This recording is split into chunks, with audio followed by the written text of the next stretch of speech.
நம்ம வாழ்க்கையில் சில கஷ்டங்கள், பிரச்சனைகள், துக்கங்கள், வேதனைகள் எல்லாம் வரும் பொழுது அவை எல்லாமே ஆண்டவரின் சித்தத்தின்படி மாத்திரம்தான் வருது.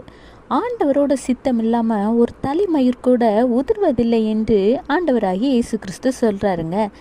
ஒன்று, சில சமயங்களில் நம்மளை பக்குவப்படுத்துவதற்காக சோதனைகளை தந்து அவர் கூடவே இருந்து நடத்தி பலப்படுத்துவார்.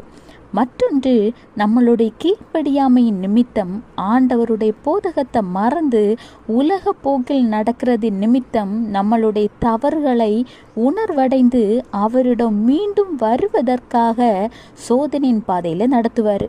இன்றைக்கு நீங்கள் சோதனையின் பாதையில் இருக்கீங்களா? எந்த விதமான சோதனை?